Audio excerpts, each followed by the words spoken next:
If I had $1 million, if I had $1 million, buy you furniture for your house, maybe a nice Chesterfield or an ottoman. Now, maybe if we all could spend $1 million, we could restore consumer confidence and get this economy rolling again. Holiday sales were dismal. Retailers like Macy's, who heavily discounted their products, saw a more modest sales decrease. Those, such as Abercrombie & Fitch and American Eagle, who tried to maintain their pricing, saw the biggest drop in sales. Weaning the consumer off the expectation of deep discounts will be the retailer's greatest challenge in 2009. Of all the retail sectors, luxury was hit the hardest, especially after the fall of Lehman Brothers on September the 15th, which puts a proverbial nail in the Louis Vuitton coffin. Another major contributing factor to the retailer's dismal performance were the private equity firms. In many cases over the past few years, they bought up retailers at huge prices, leveraging them up with huge debt, and didn't allow them any room to weather any downturns in the economy. Unfortunately, here are some names you won't be seeing anymore. It used to be the norm for a troubled retailer to file Chapter 11 and then make a fight of it to survive. Now it's becoming much more common for retailers to bypass reorganization and simply file Chapter 7 and liquidate. It may seem dismal stores closings, but Boston's faring quite well relative to the rest of the country. Prior to filing for bankruptcy, Circuit City announced the closing of 155 stores. None were in New England. Macy's recently announced they were closing 10 of their department stores. None were in Boston. And Filene's Basement, they just announced they were closing a third of their stores, and only one was in Boston. And if you saw their location out in Framingham, you'd understand. One thing that's kept our store closings to a minimum has always been something we've always complained about around here, and that's the barriers of entry. As you can see by this map, the barriers of entry help minimize the softening of the suburban retail rents. The barriers of entry have also limited the delivery of almost 9 million square feet of planned retail projects that are in the pipeline. Two of the projects lucky enough to get underway prior to the downturn are Hingham Shipyard, which is a transportation-based mixed-use development tenanted by Fresh Market, Bed Bath & Beyond, and a theater, and the much-anticipated 700,000 square foot Legacy Place, tenanted by Whole Foods, Ruth Chris, Apple, P.F. Chang's, and many more.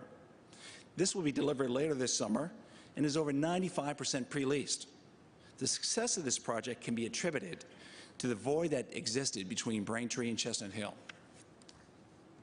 Focusing on the urban markets, retail rents have more than maintained themselves in the Back Bay and Harvard Square, while showing some softness in the financial district's 5-day market.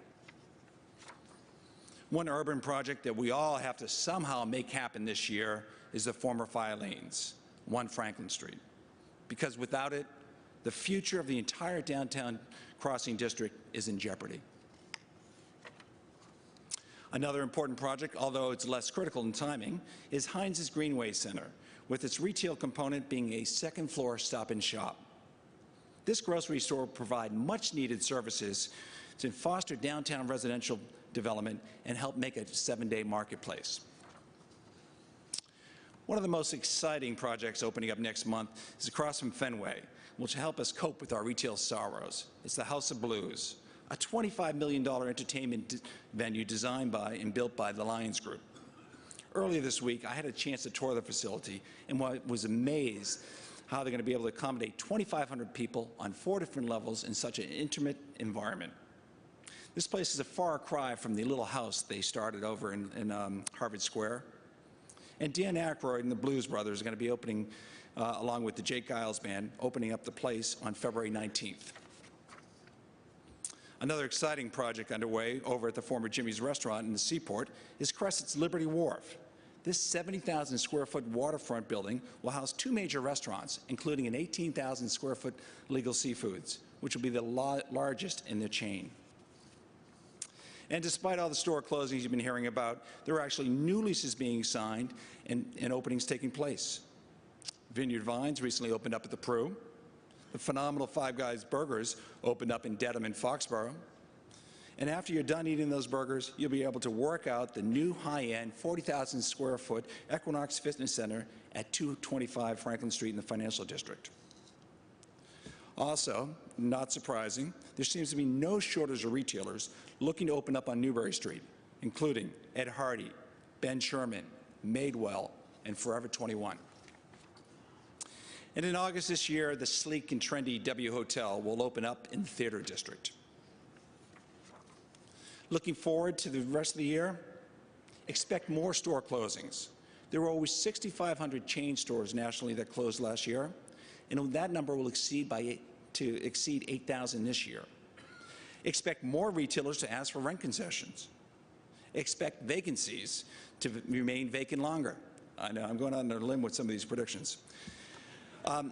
Expect new deals with lower rents. Remember, it's better to accept the lower rent and keep the traffic flowing in your shopping center rather than risking losing all your tenants.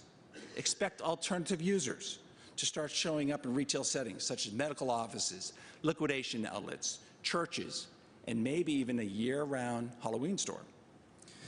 Expect tenants with no credit to start filling the void left behind by all the bankrupt stores, as landlords should be focusing on the concept and the entrepreneur behind the concept rather than the company's credit rating. Whether it be a big bank or a big box, remember, we've all seen how quickly a company's creditworthiness can change. And even in this environment where everyone else is looking for cheaper rent, it still comes down to location, location, location. One of our clients was recently approached by different retailers asking them to give up their leases in 4 locations throughout the country because their real estate was so prominent. Bottom line, location is the most important factor in the retail world. You can change the manager, you can change the inventory, you can even change your sign, but it's very, very costly and time-consuming to change the location. If you have quality retail real estate, it will always be in demand. So before I turn it over to Tom Hines, who will introduce our keynote speaker, I want to just kind of keep you from the soup kitchens for one day longer and also promote one of our tenants, Wagamama, the Japanese noodle bar. If you guys look down in your tags, if you see a green dot, I should say, you could be a winner of one of the certificates to the restaurant that's going to be opening up at the Prue next door. And if you have that green dot, just look for John Martin at the receptions afterward. So next up is Tom Hines.